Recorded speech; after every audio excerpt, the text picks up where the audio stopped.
Come on and shine, shine, shine. Las Vegas, shine your light on me. Welcome to Las Vegas Tonight. Join award-winning host Dale Davidson as he interviews the most remarkable people you'll find in the entertainment. Come on and shine, shine, shine. Las Vegas, shine your light on me. Welcome to Las Vegas Tonight. Join award-winning host Dale Davidson as he interviews the most remarkable people you'll find in the entertainment capital of the world. You'll meet entertainers, sports figures, newsmakers, community and business leaders, and people just like you with stories that'll touch your heart. Now, here's Dale Davidson. Welcome to Las Vegas Tonight. I'm your host, Dale Davidson. Each and every week at this time, we do everything we can to bring you fascinating guests. Boy, have we outdone ourselves today. Rick Eldridge, who is the founder and president of RealWorks Studios in Charlotte, North Carolina, and a guy who is a movie producer, a big deal in Hollywood, a former musician early on in the Jesus movement. He's a great guy and a grandpa, because we talked about that today. Rick, thanks for coming. Glad to be here. We appreciate it. Absolutely. Yeah. So we're good friends. You'll be able to tell. Rick, what are you doing in Vegas? Well, we're here kind of just meeting with some other folks in the production industry, scouting for a project that might come here one day. Who knows? Okay, yeah. They're doing more and more production in Nevada. I think the incentive program is coming together, which everything follows money these days. You look at what's happening in Georgia and Louisiana before that, and Kentucky even now. We just finished a movie there. Oh, did you? The incentives make a difference. If it's 20 cents on the dollar and it's $1 million, that's $200,000. Sure. Last time I checked. So that's pretty good. And that helps. So as the budgets grow and those incentives are available, it's really a good thing. So as a producer, and I think our audience is going to be fascinated by what a producer actually does. But as a producer, aside from putting together the creative people, the actors, the shooters, the director, and so on, the crew, you've got to think about money all the time, don't you? How does that work? People ask, what does a producer do? And I say, well, it's basically you're the senior point of blame. Okay? If anything ever goes wrong, talk to him. He's the guy. Yeah, it's all his fault. And if it's all going right, everybody's happy to take the credit. Sure. But you're the senior point of blame. Sure, so if it has to do with I really need an extra $100,000 because I got to buy this camera because it's going to do this. And you go figure out how to do that. Right. That's what we do. We solve problems. So that's I teach some in colleges, and that's one of the things I say is that a producer really just solves problems. Yeah. And if you see a guy sitting in a director chair, drinking coffee, watching stuff happen, looking like he's not doing anything at all, he's a good producer. Because he's got everything taken care of, and he's drinking coffee. Yeah. Yep. So how does a guy like yourself, a former musician, end up being a motion picture producer? Well, I've been in entertainment all my life. Started early in music and did some in front of the camera stuff and decided I liked behind the camera a lot better. Yeah. But really it was through my music and through performing as an artist and then producing product in the studio that it was actually one year I was in Orlando. We kind of gravitated there after I was married. And I was in the studio with Florida Symphony doing a piece that I'd written, and I was kind of just producing that. The engineer for the session said, Rick, have you ever thought about scoring film? And I said, well, I've got a music degree. I'd love to do that, but I'd love to do it. Yeah. And what's involved, he's thinking. Right. Well, Hardcore Brace Jovanovich was doing a show called Kingdom of the Dinosaurs. Oh, okay. And it was a PBS special, and this was before Jurassic Park, so that dates me a little bit. Yeah. But they asked if I would score that. I did. And the score won some awards, and the movie won some awards, and so that was a great thing. So the next call I got was from Disney, and this was Orlando, one of those right place, right time kind of things. Sure. And they said, "Hey, we've heard about you. We haven't really announced it yet, but we're going to be building a studio here, to go alongside of our theme parks. Sure. And we'd like to talk to you about coming and being part of production there." And can you send us your reel? Because as you know in this business, everything lives around your reel. Yeah, that's right. So I said, well, your samples is what he said. I said, well, I got this movie I just finished. I didn't tell him it was the only thing I had, but sent him the movie. And long story short, I wound up basically doing a contract with both Universal, which announced right after Disney, because they didn't want to get one-upped. You know, both of them had battling theme parks, so now they're going to have battling studios too. And so I wound up basically with a company over a period of years that was on the backlot at both studios, doing production services. Started in audio, with music, and then sound design, and then you mixed a picture, and then story editing. I've always written songs, and so basically what I tell people is I wrote 3-minute stories. They were called songs. Now I have 2-hour stories, and they're called movies. But same thing, and you're telling stories. That's basically what we do. So I started some story editing, actually, with a guy that was a writer for Nickelodeon, who was also in the Universal lot.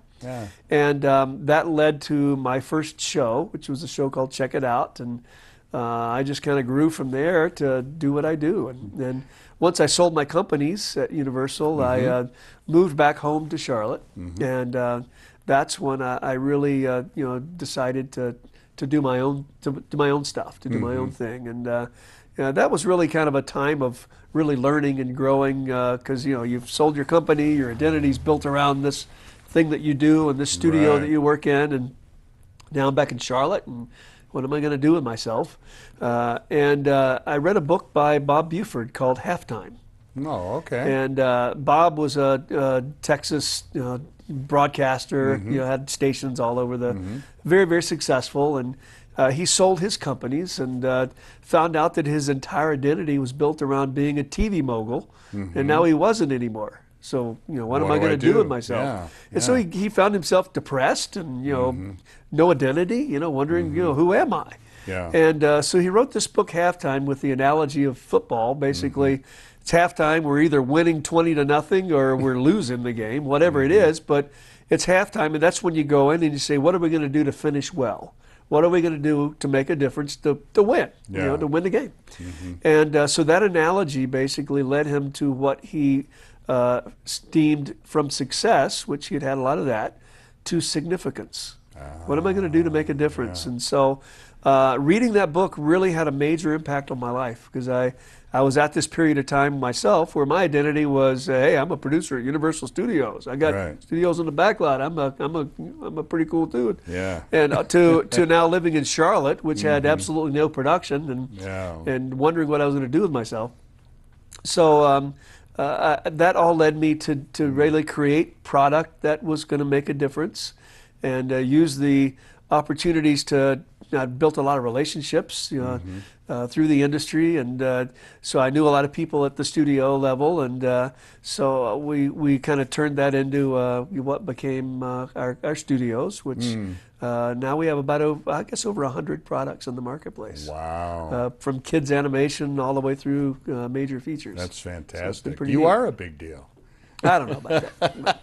And faith has played a vital role not only in your life but in the industry. Absolutely. Which I think you're a great example of how you can be a Christian and be a Hollywood film producer. Well, as an independent filmmaker, without the backing of a major studio, our films get distributed by major studios, but we make them independently. So.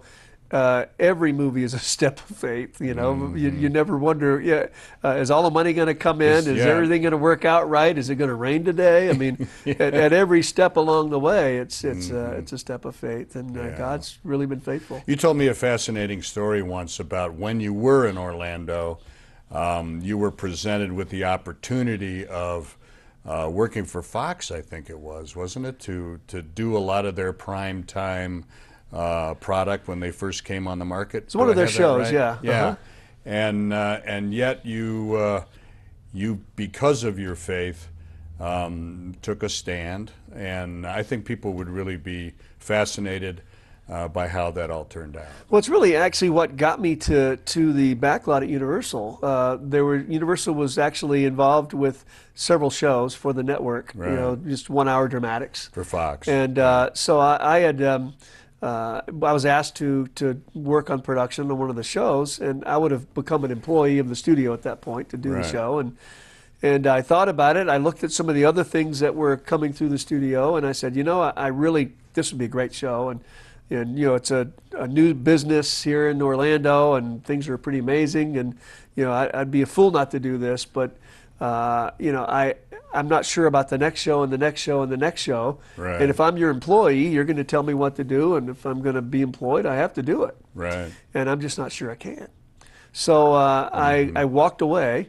And I'll never forget walking out the front door. Everybody was trying to get in at this particular point. It's a new studio. It's a new market. And so I walk out and you're saying no to the big shots. I'm walking out saying, boy, am I an idiot, And so I walk out the front door. And of course, now Universal and Disney are both, in production on both their lots and just ramping up. And so there's a building right between the studios that I'd kind of had my eyes on. And so after several days of wondering if I did the right thing, I went down and was in the building talking with the landlord about leasing space, so I could basically move my studio there, and I'd be in the middle, and I could service Universal and I could service Disney as kind of an independent guy, and hopefully they'd give me some work and I could run my own thing. Yeah. So I'm setting that up, and I'm ready to sign the lease. So I'd say, let me go to the.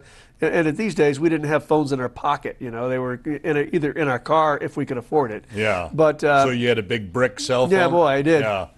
So at this point, I had to go back to the car and get my checkbook so I could go in and write a deposit check for the space. And so I go to my car, and as I get in my car, the phone rings. And so I pick it up, and it's the head of the studios, and he says, Can we leave that as a cliffhanger? We can. Yeah. And what happened was pretty amazing. Yeah. We're going to hear the end of that story with Rick Eldridge right after these messages. Potential audience of more than 50 million people is reached every week by Las Vegas Tonight. To keep the important message of Christ's love on the air, we need your prayers and financial blessings.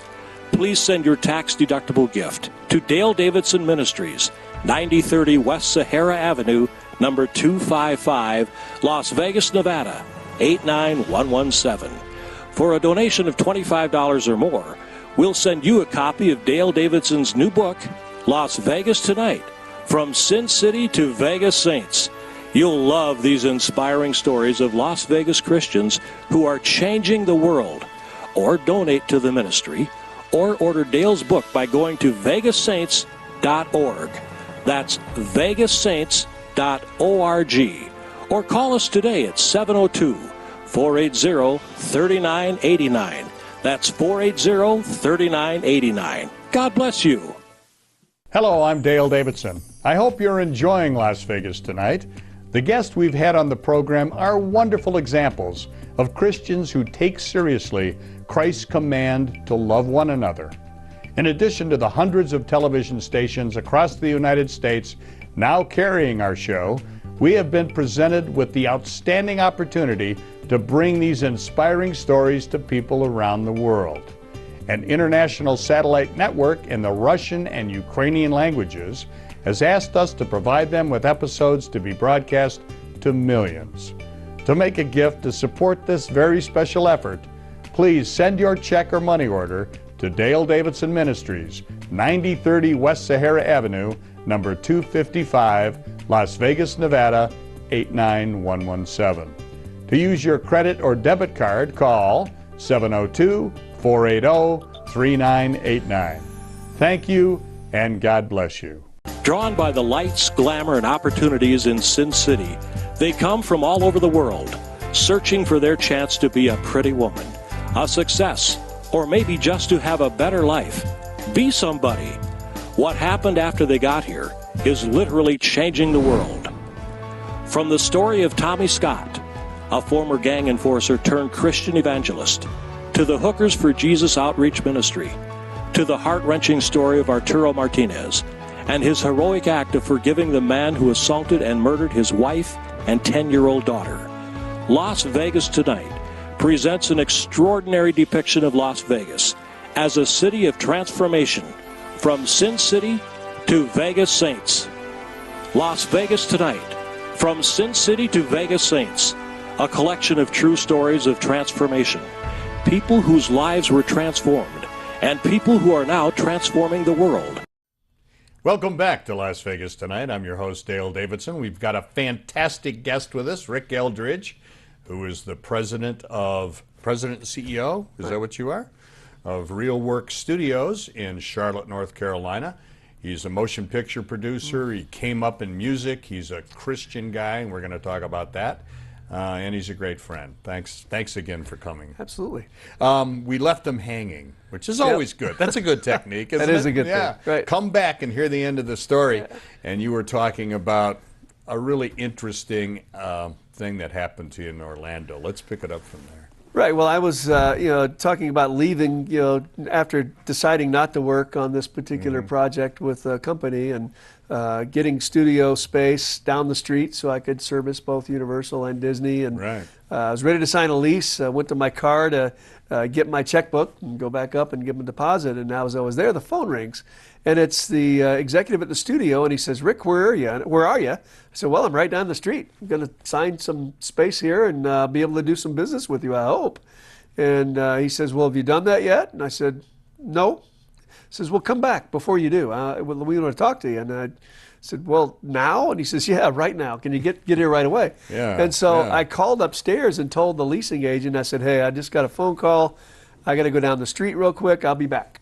So I left and went to the studio, and I walk into this room that is full of people, and they're talking about production. And, the suits. And the suits. And it's one of those things where I would have never even had the gall, I don't think, to negotiate this kind of deal. Right. So he says, "Rick, we really want you here, and here's what we got for you. What if we give you your own studios inside of our studio? What if we cover all your overhead? What if we allow you to move your equipment in, to do your own projects here, and then you help us manage our projects for us? And if there's ever a project you don't want to do, you got first right of refusal. You just have to say no, and you don't do it." Wow. And it was kind of That's like unheard of. Did your mouth actually drop open at this moment? Yeah, I didn't know what to think, but it's, I could have never negotiated a deal like that. Yeah. I wouldn't have even thought about negotiating a deal like that. But it was an opportunity, and I was bringing some equipment to the table that they needed, and some expertise to the table that they needed. That's really what they wanted. And they so wanted it was fantastic. It worked out great, and we had a great relationship, and it really helped me learn and grow in my craft, at the time, to be able to do what I do now. It was kind of on-the-job training in a big way. And what's most interesting about that is the fact that you took a stand based on your faith, really, and you demonstrated, particularly I think young people who want to get in this industry would need to know that you can say no, and you're not necessarily going to get fired, or you're not necessarily going to be in a jam.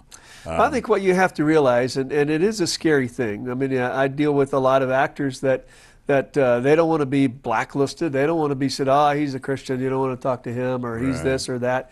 But to realize that if God really has you where he wants you to be, and you're really in tune with what he wants you to do, he's going to make a way. Sure. In fact, he promises us he'll do that. Yes.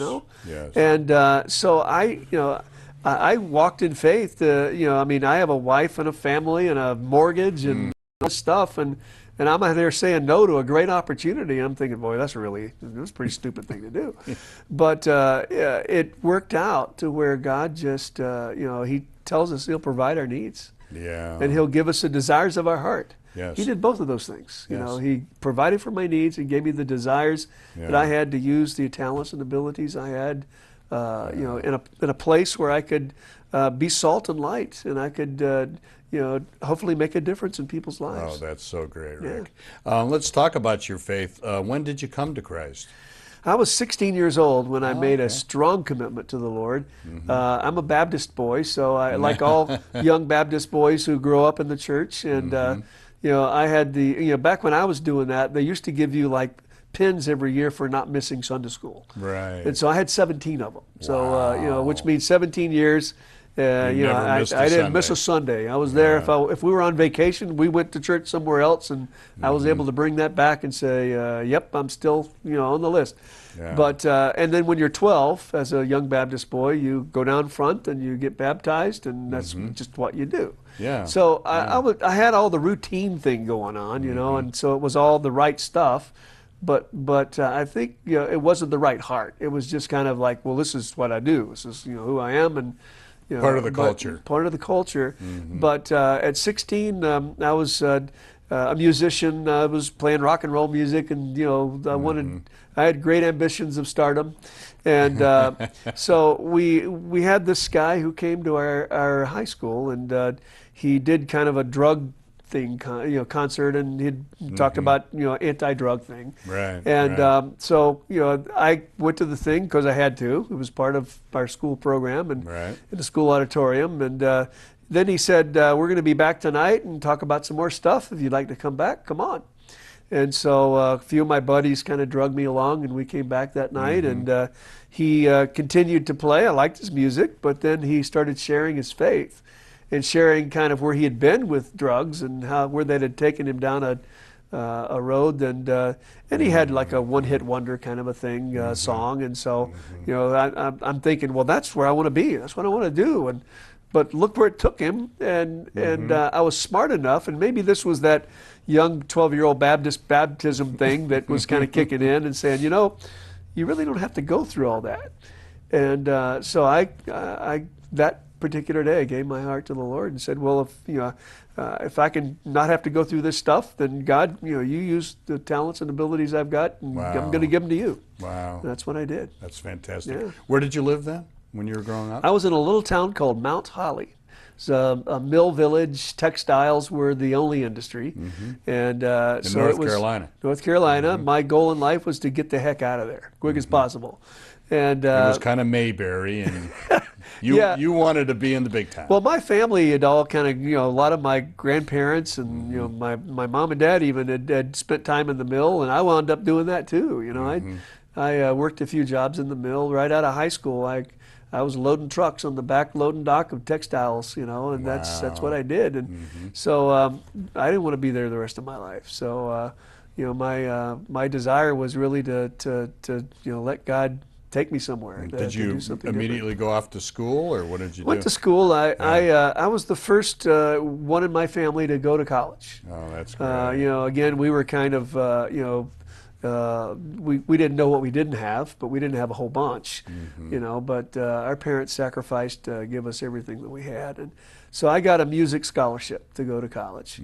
And so Where'd you go to school? To Brevard College, which was a very prestigious school of music. Is, and I was given a scholarship to go there, and that's why I was able to go. That's and they took a chance on me.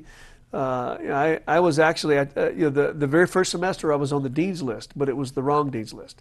It was the academic probation dean's list. The blacklist. And so I had to take these classes to learn how to not be on academic probation. Right. And luckily I got through that, and then I made the right dean's list later on in my career. Oh, but, that's nice. So yeah, That's nice. But it was a struggle, but it was a great opportunity. Were you planning on being in secular music or Christian music when you got out of school? Well, I think because of my transition of my heart as a Christian, I immediately kind of began to do that.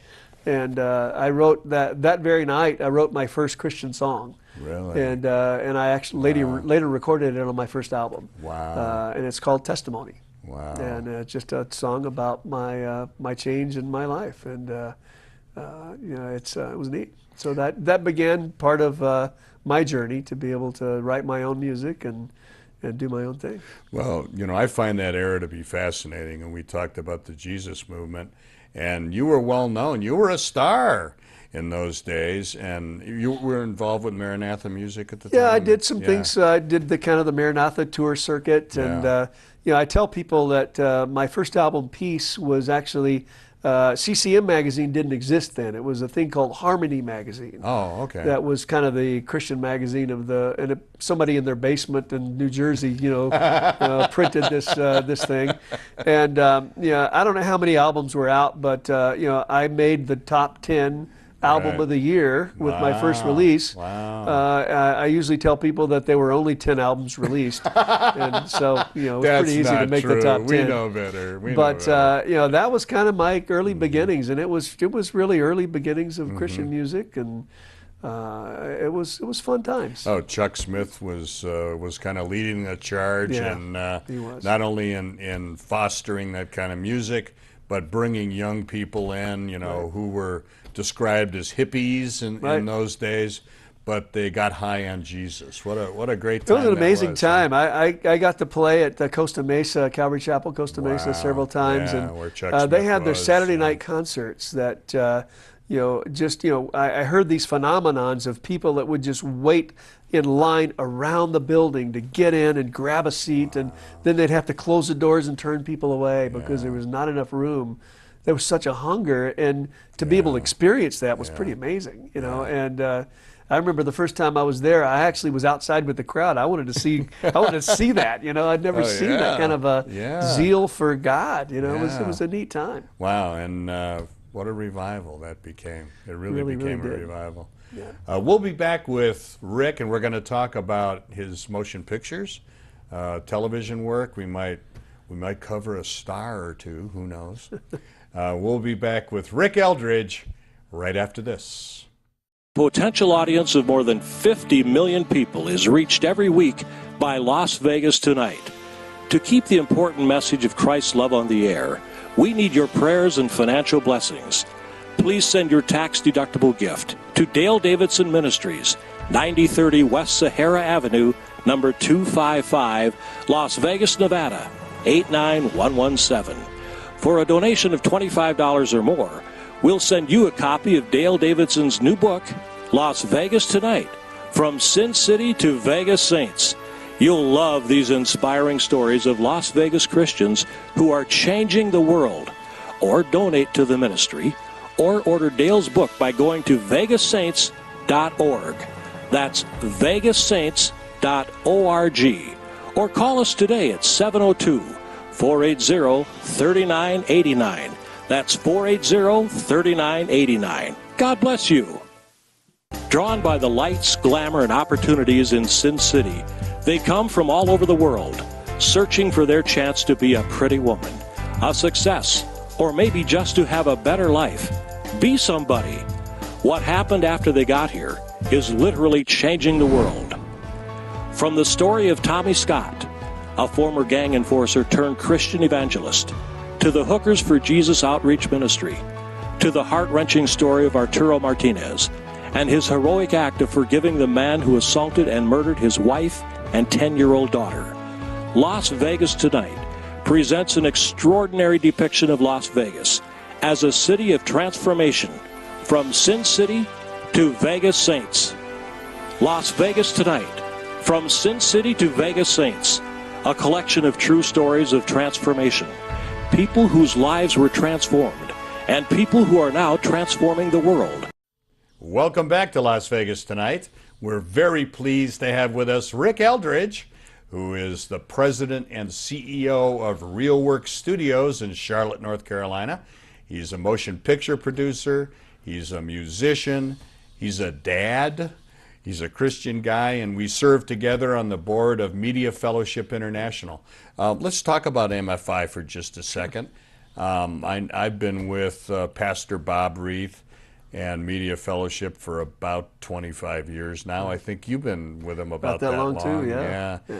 Tell us a little bit about the organization and your role in it, which is substantial, by the way. The thing I love about Media Fellowship is, in an industry where, and especially you hear today about all the things that are happening, in our industry. In Hollywood, and, my gosh. It's turning it on its head in many ways.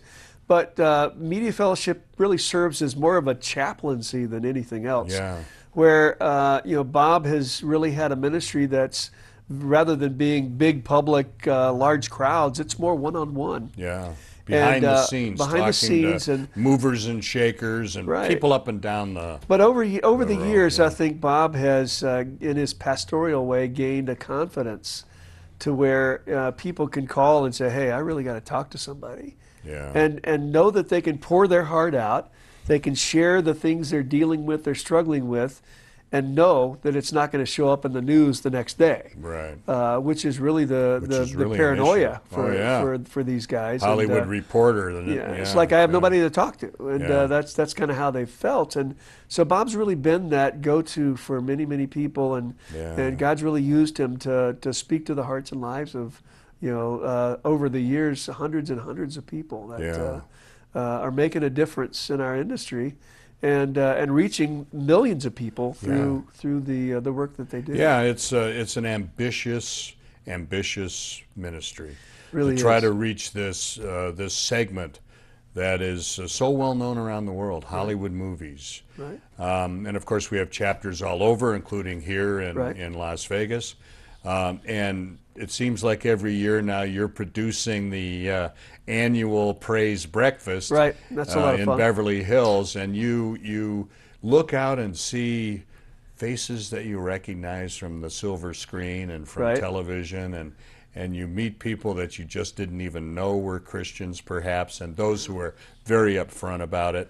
And it makes you feel good about what's going on there. It's a great time. That's one of the events that we do every year that actually gets 300-400 people together. To just fellowship and share with each other. Like I say, it's not really a big community that we meet every week or every month, or it's kind of like once a year. And we do this event, but it is a time of praise and encouragement of each other, and usually someone will come and share their struggle and their faith, and it's always an encouraging time. The perception most people have would be that Hollywood is anti-Christian. Would you characterize it that way? And do you believe that Christian producers, directors, actors, crew members, writers suffer with a stigma in Hollywood if they are believers? Sometimes they do, but I think it's like any culture or like any business or really any industry. You've got people that, because of their background, because of their culture, believe a certain way. Sure. And, according to the size of the star, they're put on a platform. And usually what happens is whatever's in here comes out. Yeah. And whether it's, dealing with a political issue, it's dealing with a cultural issue, or it's dealing with a faith. And those things, I think, as you get to know the character, and the character gains the ability and wins the right to be heard, they're going to speak their mind about things. And but what happens, it gets magnified. Where if you're because they're in the spotlight. Because they're in the spotlight. I mean, if we're sitting around in an office and there's a dozen of us, and somebody's a Muslim and somebody's gay and somebody's Christian and somebody's Jewish, and they talk about all those things, and it usually stays in the room. But here these guys have a magnified platform, and so it appears a little, as we do in film, bigger than life in some ways. Yeah. But I do think that there is a place for Christians in the industry, and I tell people as I speak at a lot of colleges and such, is that you want to stand out, you want to really be different, be Christian, care, look out for other people, care about other people and who they are and what they're about, because the tenets of our faith, of who we are and what we believe, is really going to be accepted. Because if you really do care about someone, one thing in Hollywood is you'll find a lot of insecure people. Oh, yeah. People that have to appear as if they got it all together. But sometimes the biggest stars are the most insecure people, because it's all about, how do I look? Did I do that good? Does that sound right? Is that what I should have done? Could I have done that differently? Could I have done it better? And you're always second guessing yourself, Yeah.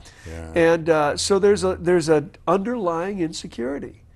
And if you can genuinely present yourself as someone that really cares and that really wants to be a true friend, not somebody that's going to try to get something because of who you are, that's going to stand out. That's going to be different. and you can make a difference just by being who you are and letting that kind of just naturally come out. Yeah, it's so nice you have an optimistic view of that. I've heard that actors especially, but also directors and producers, sometimes keep their faith on the down low because they think they're going to get blacklisted.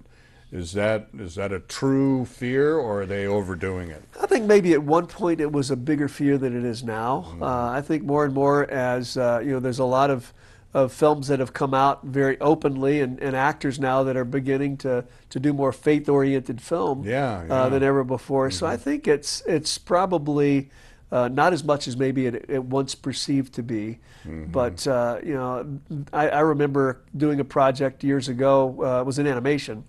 And this animation series, we had big name actors that were in it, and many of them would come and do the show, and we would, after we finished, because it's animation, you're not seeing their face, you're not getting to know who they are. So we would do a behind-the-scenes kind of interview, and these were kids shows, and they might be about obedience, or they might be about. So we'd usually do a behind-the-scenes talk, and I'd say. Was there ever a time that you disobeyed your parents and you really remember it? And then just tell stories and we'd interact with that. Yeah. But I remember one time very distinctively an actor that everybody will know. I'm not going to tell you his name. But after we did the show, and he was a guest on that particular episode, he said that. He said, Rick, I'll do the behind-the-scenes thing, but I don't really want to talk about my faith. I'm afraid to. And he really was. He was afraid in his position where he was at that if he took a stand and made a commitment like that publicly, that it would affect him. And so, I think that is a true fear in some ways. Yeah. Let's talk about some of the people you've worked with, if you don't mind, and some of the motion pictures. You're, very well known, perhaps best known for the Ultimate Gift trilogy. And you work with some very well-known actors, and you've received awards and so on. Tell us a little bit about that, as well as movies leading up to and since then. Well, The Ultimate Gift is definitely one of my favorites. It's a great movie. It's a film that is almost 9 years old now, and yet continues to play all over the world. I get letters just from everywhere, from people that have been touched by that film. I see it on Hallmark around the holidays. It's fantastic. But the thing that was beautiful is the cast that we brought together. We had an iconic older cast, and then a lot of really young up-and-coming actors that were interacting together in this story. And James Garner, who... this was his last film. Yeah, you told me that he told you that. He was able to, my last movie. He had to play this guy that was actually sharing from the grave through the course of video, kind of in his last will and testament, what he called gifts, which were gifts about life to this young playboy kid that he was trying to restore his legacy because he had, was a self-made billionaire that was afraid that he had been so busy doing the things that he thought were most important, that the things that mattered most, which was really his faith in his life and his values in life, and his family, which had left him with a very dysfunctional family. So he was trying to, through this last will and testament, to share these videos that were really about tasks that this young kid that reminded him of himself, a grandson, needed to do.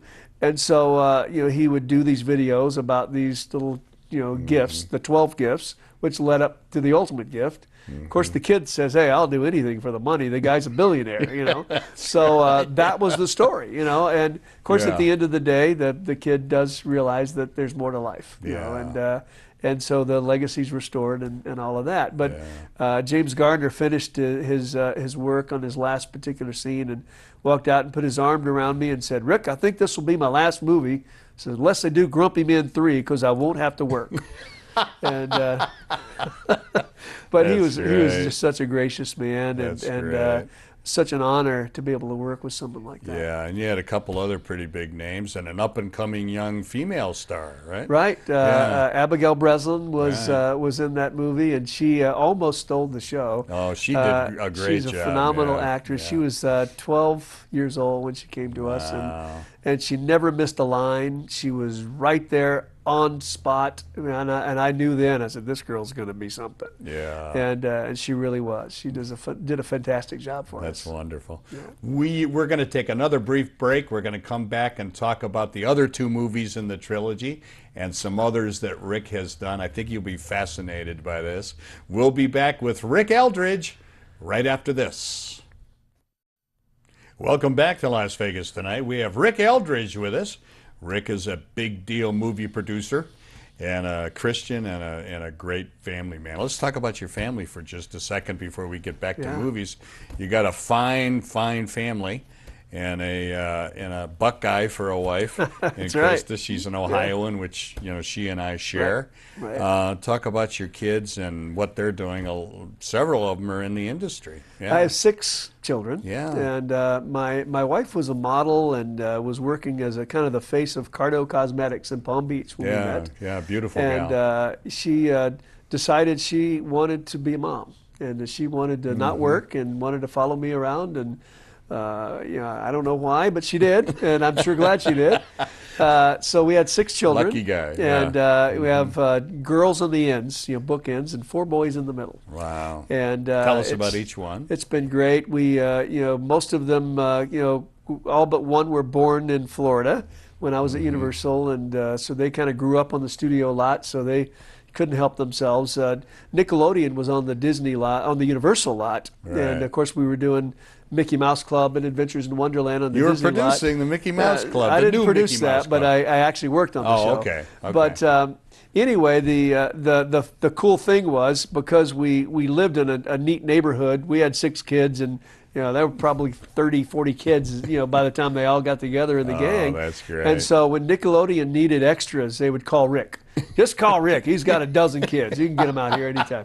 So many times I would bring my kids down, and they were just on the set, just kind of milling around doing stuff. Oh, that's great. But they grew up in the industry and had a lot of fun with it. Yeah. But my oldest daughter, Casey, is still a writer, producer. She's in Orlando. She's also producing children. Yeah. She has 3 of my grandchildren. Casey. Yeah. But she's done fantastic and continues to do things. Has worked on a couple of your movies. She has worked on my movies. She worked on the Tim Tebow documentary. She produced that. Oh, okay. Years ago. So she's been fantastic. And Running the Sahara. Did she work on that? She worked on. She didn't work on that one. No, she was getting married and having kids during that time. But she was in Orlando. But she worked on quite a few films with us over the years. Right. And then my oldest son, Arlen, got his degree in film, moved to LA and lived in my place in Beverly Hills for a while to try to get into the industry, and kind of got a little disillusioned with that. Yeah. Went back and got a master's degree in engineering, electronic arts. Wow. And then for a couple years after that, produced Madden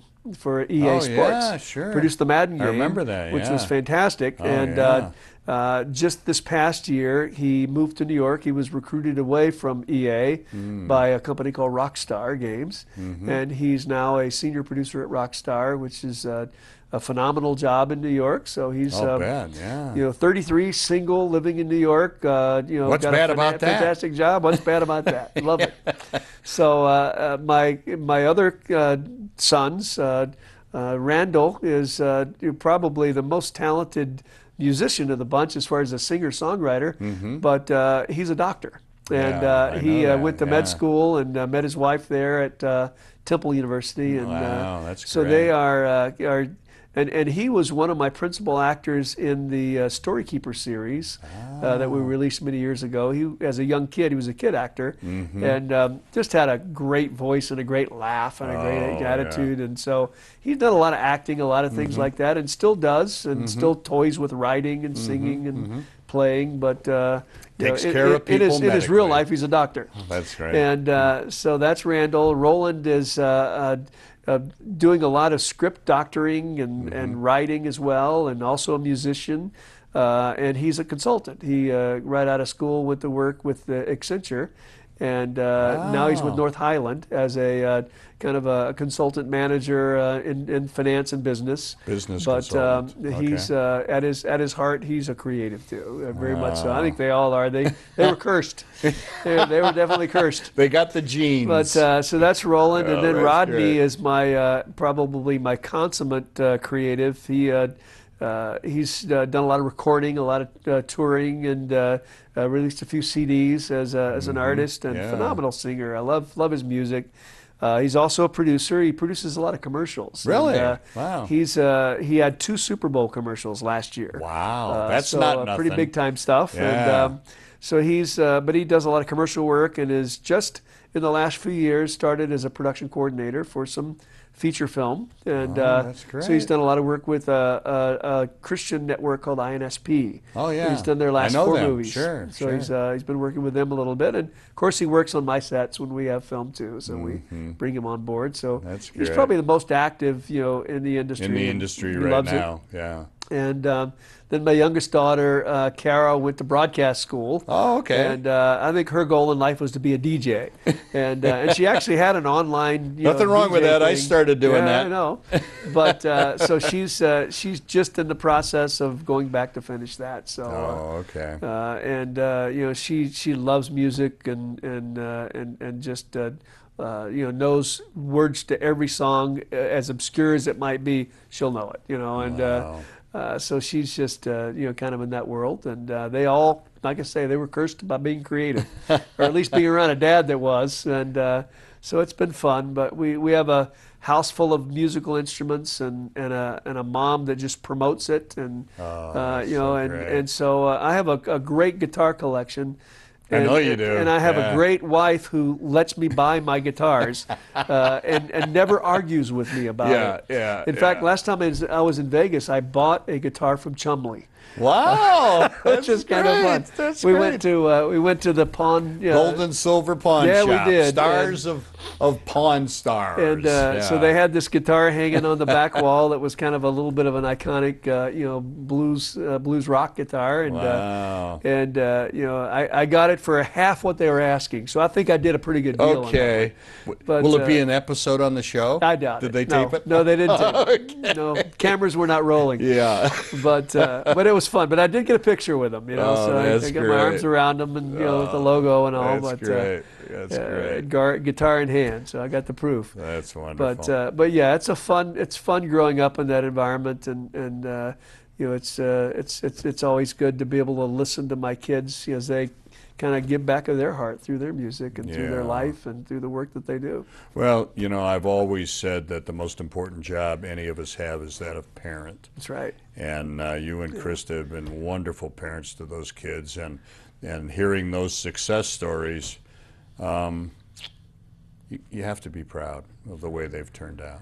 It's great. It's and my wife has really been the stable factor in that. I've been Yeah. off doing stuff and trying to be a dad as much as I can, Make a and, living, and and be a part of them and having them come and be with me sometimes. And one thing I always tell people: if my phone rings and it's my wife or my kids, I'm going to answer it. I don't Yeah. care who I'm at lunch with, who I'm having a meeting with. It's not rude. It's my family. Yeah. And if they got a problem with that, then maybe we have a problem, Yeah. So that's just something I've made a priority, Yeah. and it's God's really blessed us. Did you make a conscious decision to grow the family up in Charlotte and not Hollywood? Well, my mom and dad lived in Charlotte, and so Okay. when I sold the business, I had a 2-year no compete, and so Okay. I needed to go somewhere and do something. So. I really wanted our kids to get to know their grandparents, and I thought that was yeah. important. And That's so, a blessing always, yeah. It was a struggle for the move because my daughter at the time, especially Casey, was doing a lot of Disney stuff at the time. She was doing a lot of Nickelodeon stuff, and she had. I'm gonna be a star. I'm gonna do these things, and you're Yeah. taking my life away. You're ending my career. Yeah, And we had those talks. Yeah, I went And, through that when I moved my kids, and one of Oh, them was yeah. in high school, and Yeah. he eventually forgave me.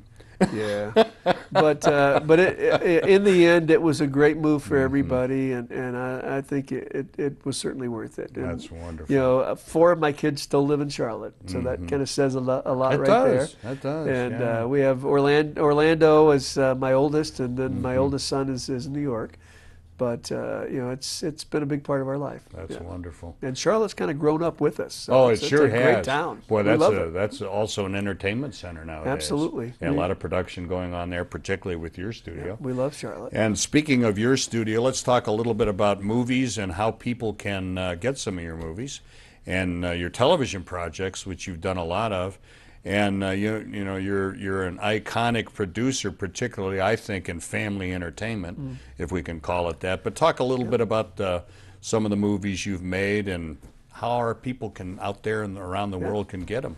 Well, The Ultimate Gift we talked about earlier, Right. I did a prequel, which was Ultimate Life, which kind of goes back and you see how Red Stevens made all of his money and learned his life Right, lessons. that was a good movie. I've and, seen them all. And then Ultimate Legacy was the third, which was kind of the final pay it forward.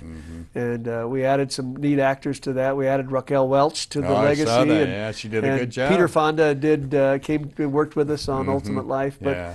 the whole trilogy is available. Most people get their product by streaming these days. Yeah, and Netflix. And it's available with all the Amazon streaming. and all. Pureflix has a streaming Right. company. They have our products. Dove Network has our products. Amazon, you can buy the products on Amazon. And some people actually go to the store and try to buy them, and you can still do that too. Some And of the even older pay ones, cash. you might have to Imagine that. order them, but you can get them at like a Walmart or anywhere else too. That's But great. they're out there wherever products are sold. That's That great. trilogy has been fun. One of my favorite animation series was Hermie and Friends. I that we loved did, Hermie and Friends. with Tim Conway and Tim Don Conway Knotts. and I grew up in the same town. We had so Yeah. much fun with that He's a great, series. great guy, funny Yeah. guy. And that series again has been something that's really blessed our lives for many, many years. And Yeah. 17 episodes of those that are Oh, is that available right? Yeah. online and streaming and in every other capacity. All the same streaming companies have that. And then the first film that I ever did once I moved out of my Universal world was Bobby Jones, Stroke of Genius, Yeah. with Jim A great Caviezel playing movie, Bobby yeah. Jones. And Yeah, the guy that who was, played Jesus. And, that's right. Yeah. Well, yeah. it's funny, the family, the Jones family, of course, the Bobby Jones brand, because of his iconic masters and the greatest amateur golfer to ever play the game. Right. We had two things. They needed script approval, and they wanted to approve who played Bobby Jones. So we have this big family and a law firm that manages the family, and so we were able to come to them and say, okay, you like the script. The guy we got, the last part he played was Jesus, and they said, okay, he'll do it. And so that's how we got Jim Caviezel. Oh, that's But great. Jim he's such an amazing actor, and he took on that role. And we had a great cast in that movie with Claire Furlani that played his wife, and Right. Malcolm McDowell that Oh, yeah. that was in the Yeah. movie, Jeremy Northam, Aidan Quinn. We had a phenomenal cast. It was so much fun to do that film. Wow. So just get on your website and type in Rick Eldridge or Good Family Fare, and you can find out his many, many projects. I'm sorry to say the hour has raced by. Oh, it's been fun. Oh, it's always great to see you. Rick Eldridge, a wonderful human being. Thank you, Rick. God Absolutely. bless you. Yeah. We so appreciate you being Thank you. here. Thank you all for watching here and around the world. And once again, our thanks to producer Rick Eldridge. And as always, I leave you with this. Please walk with him. God bless you. Hello, I'm Dale Davidson. I hope you've enjoyed this episode of Las Vegas Tonight. Allow me to take just a few moments to let you know how you can learn more about some of the fascinating guests that I've interviewed. My new book, Las Vegas Tonight, From Sin City to Vegas Saints, is now available around the world. In it, I profile amazing people who make Las Vegas something much more than just a place to party. These compelling stories often tell of people who came to Las Vegas for reasons much different than the innovative ministries they ended up leading right here in Sin City. Take, for example, Tommy Scott, known as Hitman to his fellow members of an infamous gang in South Central Los Angeles. Tommy was serving time in a Las Vegas jail and contemplating suicide when a couple of pastors visited him in the lockup and led him to Christ. Tommy immediately began studying the Word and has become an on-fire evangelist and Christian author. Then there's Annie Meadows. Annie began life in a rural part of Kentucky, increasingly was fascinated with the occult, and eventually became a full-fledged witch. Rejecting anything having to do with God, she angrily vowed never to attend church or have anything at all to do with religion. Then, like Tommy, she had an encounter with the living Christ and now travels the world as a gospel singer and writes Christian children's books. Pastor Chris Chappell was an avowed atheist who also wanted nothing to do with the Lord. He was a successful businessman who felt he surely didn't need Jesus. His wife and father-in-law convinced him to attend church, and he felt a stirring that made him investigate the Bible's claims. Telling the Lord that he needed answers to his objections, he found those answers in a supernatural way and is now leading a remarkable church, Casa de Luz, in what's called the Naked City, which is a neighborhood just off the famous Las Vegas Strip. This formerly crime-ridden area is now experiencing a remarkable turnaround, and his church is serving that community in amazing ways. Doc Jones traveled to Las Vegas from New York on a personal mission to make as much money as he could. A born entrepreneur, he started a photography business that specialized in taking pictures of groups of partiers at the hot nightclubs on the Strip. He then learned that by referring young guys to the city strip clubs, he could pick up lots of cash from the club's owners. That evolved into sending young women who were wannabe strippers to these so-called gentlemen's clubs, and then he managed their careers. Eventually, he felt so empty and despondent that he too thought seriously of suicide. Hearing a sermon about the prodigal son caused him to dedicate his life to Christ. Now an exceptional musician and composer of gospel rap, hip-hop, and spoken word genres, he is helping change Las Vegas from a place where sin abounds to a city where grace abounds more.